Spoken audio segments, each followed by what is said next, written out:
Gail Zuckerman, and this is Growing Older with Gusto. Each episode, I interview people who are growing older in an inspiring way. Whether you're 30, 60, or 80 years of age, these interviews will help to conquer your fear of aging. Please subscribe to our channel and check out our website at www.growingolderwithgusto.com. Now today, our guest is Heidi Herman, who has taken the idea of butter to a whole new level. Everything tastes better with butter, right? Well, Heidi will tell you how applying that concept to your life will help you to age in a fun way and grow older with gusto. Her new book that recently came out is called On with the Butter, and it offers up a roadmap that is chock full of suggestions, stories, and challenges. I'd like to introduce Heidi, who in her own words will tell us how to spread more living onto everyday life. Welcome to the show, Heidi. Thank you so much, Gail. It's my pleasure to be here today. I know that your mother played an instrumental role in your life. So I'd like to start out by having you share a little bit about your mom. And she was quite an interesting woman who led an enviable life. So I think everything you're doing today kind of stem from your relationship with her. So that's why I'd like to get a little more of a glimpse of what she was all about. Absolutely. Everyone that met her just was instantly in love and just so inspired and motivated by her. She was born in 1925 in Reykjavik, Iceland, and her family had lived there for 1,000 years. So she was Icelandic back as far as you could trace. In 1945, during World War II, my father was an American soldier in the Navy, and they met at a USO dance. Wow. One night, and he did not speak Icelandic, and she did not speak much English, a few words. But for some reason, they met up a couple of times, and on their second date, he proposed, and she said yes. Wow. So a real wartime romance. Wow. Absolutely, yes. And it was about 8 months later that they got married. And after the war ended, she moved to America and they started their life together. She always approached life with zest and gusto. She had 10 children. She was a business owner. She went to school and got a degree in interior design, owned her own business. And then when she was in her 80s, she decided she always wanted to write. So she did a correspondence course in learning how to do children's books. And at the age of, let's see, in 2014, she published a memoir about growing up in Iceland. Very cool. What a great country. I've been there and I loved it. It's a really magical country. It is. And some of the mythology and legends that come from there just captivated so many people. And so I started writing and I did a couple of children's books about Icelandic mythology. And then she and I started doing Scandinavian festivals together. Isn't that where the troll doll originated? Was it in Iceland or? What many people think of the troll doll is actually more of a Norwegian or a Swedish, but it's still Scandinavian. Right, yeah, right. Absolutely. I had a few of those growing up. Yeah, right. But so we traveled and we started talking to people, and one thing that became a common theme is all of a sudden people are like, wow, you're 90, you're 91, you're 92. And they start talking to her, not just about Iceland and her books, but about her life. And at the age of 88, one of my sisters for her birthday had given her a paragliding experience. And so she went paragliding for the first time at 88. And everybody thought that was wonderful. And she's like, well, yeah, I've always wanted to do something like that. So it was a lot of fun. Her and George Bush, right? Exactly. Right. You have to absorb everything about what someone is to really appreciate all the different aspects of their life and their personality and what you can learn from that. Did she ever share with you like why she was so gutsy? Were were her mother or father like that, or how did she get to be like that, do you think? And that was really a common question, when we started really sharing with people, this Mhm. active lifestyle. She said when she was young, she always wanted to know what was on the other side of the hill. She just had to know, what's over there. Maybe I can climb on that. Can I see what that is? And that is just a lifestyle approach that she actually instilled in all of us as her children. And each one of us we like to travel and have different hobbies, from hiking and biking and boating. And I have one sister that likes to kayak, and she went from Seattle to Anchorage, Alaska on a kayak. Wow. And that's fantastic. But it's a lifestyle, and it's a view that's just you learn, from your parents. And I think Yes. mom learned that from her parents and from just growing up in Iceland, where it really is a standard lifestyle to Right. just You must embrace. have have some sense of adventure just to survive there. Yeah, right. Well, because you're faced daily with trolls and storms in the sea, and there's all kinds of Yeah. things going on, Not to volcanoes. mention the weather. And I Yes. was there when it was warm, supposedly. It was cold. So that would be about Yeah. mid 50 and Yes. sleet. Mhm. Right. Yeah, rain. I still Mhm. loved it though. I It's did. fantastic. Yeah. Yeah. So in your book, you write about the last year of your mother's life. But I mean, before Mhm. we get to that, because that was just amazing what she did and how it Mhm. ended, didn't she have somewhat of a did something happen that kind of inspired her to just keep going? Or That really made a change, where she stared focus on talking about it a lot more. mm-hmm, In 2016, she had a stroke. And it was just that singular moment in time that mm-hmm. seemed to change everything. And my father had passed away the year before. So at that time, she lived with me. And her morning started out with her standard stretching exercises and immediately going into the kitchen to start coffee. And as she walked into the room, she was just overwhelmed with dizziness and vertigo, to the point where even trying to get her balance on a wall didn't help. And so she walked back to the bedroom, she sat down, it got worse, and she immediately made the decision to call me and call 911. Later, in talking with other people, many people have said, wow, I probably would have laid down. I would have, just Mm-hmm. gone to sleep, hopefully feel better later. But for her, that moment, knowing her body, knowing herself that that wasn't right, she got the help she needed. And within 4 days, she was back out of the hospital, recovered, and was so insistent she was fine. She had me record her uh, doing her jump rope across the deck. And so we could post it on Facebook and say, yes, I'm fine. I'm fine. Oh, that's great. That's a Yeah. great So story. S- after that is really when people are like, wow, so how do you do this? And they really started following, mhm. you know. That's interesting. Mhm, So, okay, so let's chat a little bit about that last year where mhm. it's fascinating. Yeah, that is really where after the stroke, she started, connecting more with people. And every year, she just started posting more on Facebook and doing more things. So when she went paragliding, somebody wrote a little article and said 88 and feeling great. And the next year she said, I'm 89 and feeling fine. So we had fun with this. And on her 93rd birthday, she said she was 93 and it's new to me. So I thought, oh, I wonder if we could come up with 93 new things that you've never done before. You're almost 100 years old. Is there anything left? Because a lot of people think, man, I'm afraid to get old and retire because Right. there's nothing interesting left.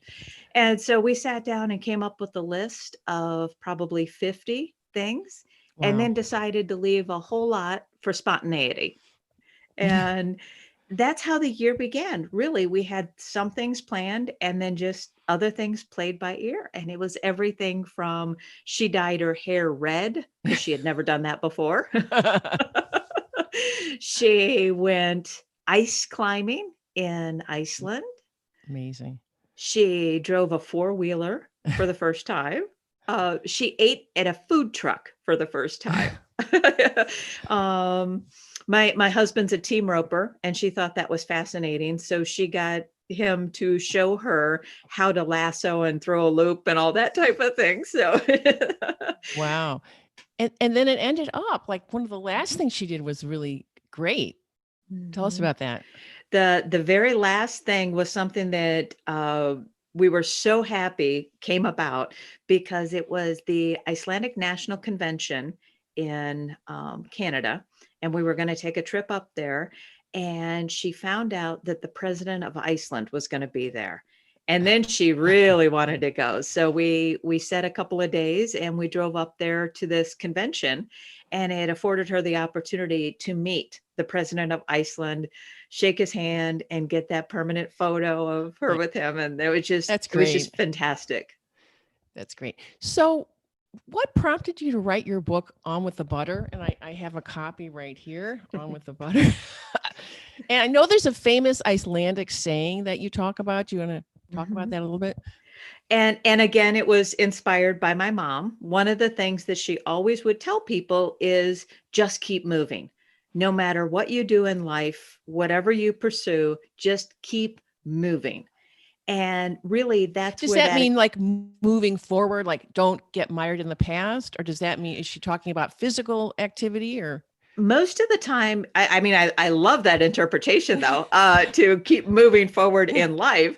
But for her, it was to physically move. Okay. Just get up, stretch, get out of your chair, go for a walk, go for a drive, whatever it takes to keep moving and engaging in life. Because once she said, once you sit down and start in your rocking chair, you Mhm. might not get up again. So you got to stay Right. moving and She's right. and keep all the parts lubricated. She's right. So, And so when I approached this book, I was reading an article about Iceland online, and I came across this expression, "Afrem með smorðið," which literally translates to "on with the butter." And it's akin to an English expression like "get the lead out" sort of thing. uh And it literally is an expression to just keep moving, forge ahead, keep doing what you're doing. And I thought that is really the philosophy that mom taught me and shared with everyone else her whole life is whatever there is to do that thing. And when I was a kid, she would introduce us to Shakespeare in the park and the theater, or going out to graveyards and kind of exploring the past. So that's really what went into this book is everything about mom's life was active and fun. And I wanted to share with people a way that they could actually incorporate that into their own life. that's great. Well, I found that so many chapters really spoke to me. And the first one that I really want to hear your take on is where you discovered that when you moved to South Dakota, I believe it was, Uh-huh. that you were living near where Laura Ingalls Wilder lived, and there was a museum. And I'm like, oh my God, that was one of my favorite childhood authors. I mean, I just loved her books. So that was really fascinating for me. How did you find that out? Well, where I live is between two very small towns, Lake Preston and DeSmet. DeSmet is actually the town where Pa Ingalls first moved into the surveyor's house when he was surveying for the railroad, and that's I believe that's in the book Little Town on the Prairie. Right, right. um, and then it just reminded me, it's like, oh yeah, the Little House on the Prairie books, that's so cool. But what happened is one day I was walking into the grocery store, and I had parked on the side street, and as I'm walking along I saw this big billboard on the side of the store. And I'm somebody that I will stop and read everything. And that's, I always find something interesting to do, from flyers and posters or whatever's going on. So I stopped and read this, and it was a placard that indicated that that grocery store used to be Almanzo's feed store. Oh, And I wow. thought, that is so cool. Yeah. That's awesome. And then I look around town, and the homestead, the school where Laura taught, the surveyor's house, all those things are part of this town. Wow. Ma and It's Pa are amazing. buried here. It's amazing. It's amazing. Yeah. Another thing you did that was really great was that Warrior Dash you took part in. That talk about that a little bit, because that was, I mean, you were definitely a great example of somebody growing older with gusto. That's for sure. And yes, and I learned it from my mom, because whatever there is to do, go out and do it. And I had seen this Warrior Dash, and I had always thought, wow, the kind of people that do a 5K or an obstacle course, or these marathons, and I'm in such awe of people like that, who can just attack life in such a physical way. And I always wanted to do it, and I'd never been at that level. So I saw this, and a friend said, "You know what? What's the worst that could happen? So you don't finish. Well, that's better than not trying." Right. And Right. so I signed up for it, and I got in shape, and I practiced, and when I went to go do this, it was so much fun. And where did it take place? It was in one of the suburbs of Chicago. Okay. Wow. Mhm. Wow. And they had this course of mud pits, and they you had to swim through mud, and then Kind of like fun. oh, yeah, and then just jump down and climb out of mud pits, and crawl under barbed wire, and go over fences that were drenched with water, and just all these really intense things that you almost see, like in the movie, like G.I. Jane or something. And so just kind of going through that, you think, man, I'm like really awesome to be able to do this. Right. And it was just such incredible memories to think that Fun. it's like, yeah, it was fun, but I did that, and wow, there's like so many things in life I could do now. Well, speaking of that, one of the themes of our show is people have said it's important as you grow older to have a purpose in your life. Tell us more about what you think of that, what your purpose is. I absolutely agree with that. And one thing that I've really pondered, especially over the past 6 months as I worked on this book, is a lot of people, when they hit that retirement age, it's a real struggle for two reasons. First, because so much of our identity is wrapped up in our career, that when someone, first thing that they ask you, "Hey, what do you do?" That's right. I'm a doctor, I'm a lawyer, I'm an office manager, I'm in insurance, so much of what you do is your identity. It's your circle of friends, your hobbies a lot of times factor into it.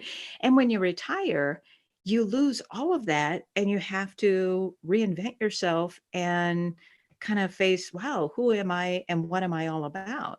So having that purpose in life, and I think where some people struggle is purpose does not have to be an altruistic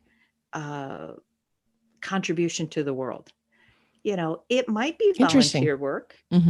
It might be giving to others. It might be mentoring, but it might be as simple as growing a garden, having your own food, spending time at a local farmer's market, selling your product. Maybe like me, I love to bake and make cookies and muffins and that. And anytime we have an errand, everybody gets cookies and muffins from my from my kitchen. And I like doing that. And if that little thing contributes to somebody's life and gives them a smile, I think that's wonderful. And that is enough to make the world worthwhile for me. Um, That's wonderful. Now, I know because of your relationship with your mother, you obviously are somebody who believes in intergenerational connections. How important do you think those are as we grow older, and how can we have more of those? Because I that's think sort of it's, what we're all about here on the yeah, I think podcast. it's So, critical. It really, um, to know who your parents, grandparents, and cousins, nieces, nephews, to connect through those family uh, processes, mm, through those family connections, and to share who you're all about, what you're doing, where you came from. I know that once I started spending a lot of time with my mom, she and I traveled back to Iceland together several times. And it wasn't until I was in my 40s that I really got to know a lot of my family in Iceland.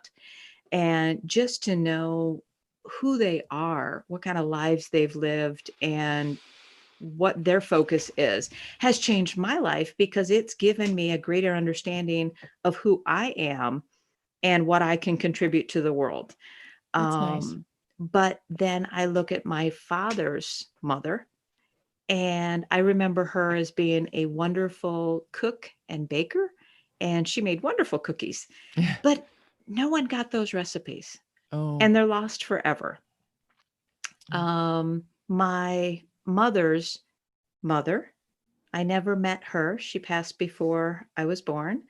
But she was a champion level card player and traveled to Norway when she was a young girl wow. and was this, really skilled card player. But no one has any details on that event. Well, I think those generations didn't talk a lot about stuff because Mm-mm. I'm just, myself finding out things about family members, older, much older, that I never knew. So, Hmm.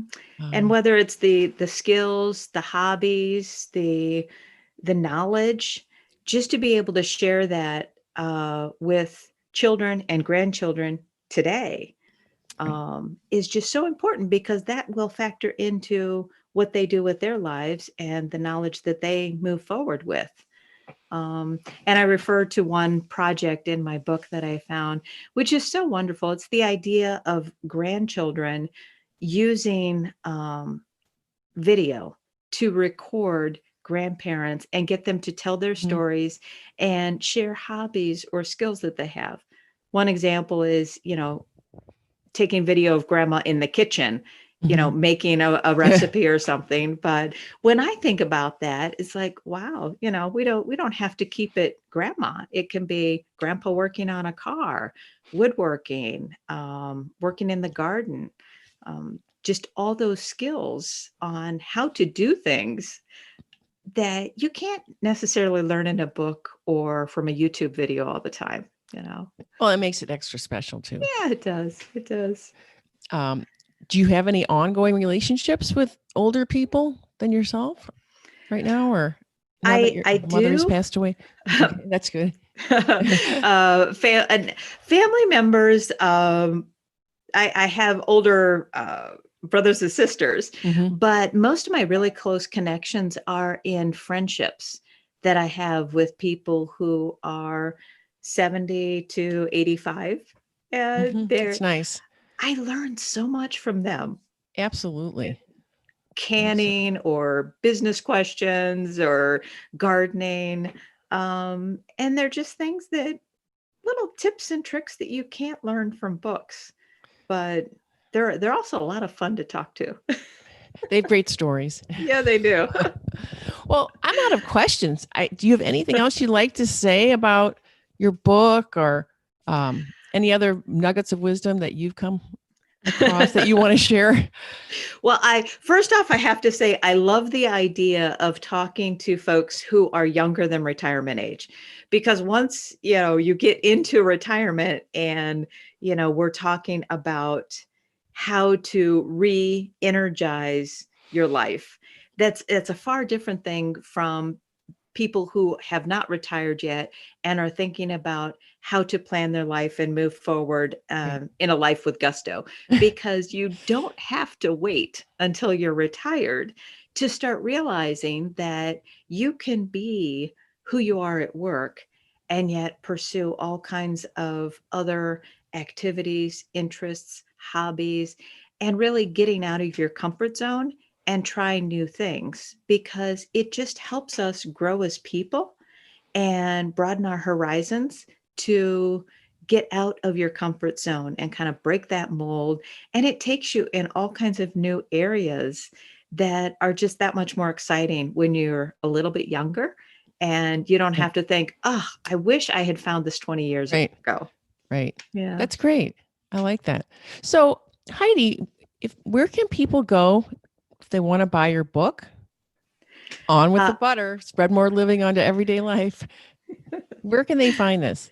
It's available at online retailers, Barnes & Noble, Amazon, Apple, all your favorite retailers, and select bookstores throughout the United States. Even your local Barnes & Noble, if they don't have it in stock, ask for it at the counter and they can go order it for you. Great. Thank you so much for being on the show today. It was great talking to you and meeting you after reading your book, which I thoroughly enjoyed. Very inspirational. Thank you so much. Thank you. Thanks for watching. Please subscribe to our channel and check out our website at www.growingolderwithgusto.com.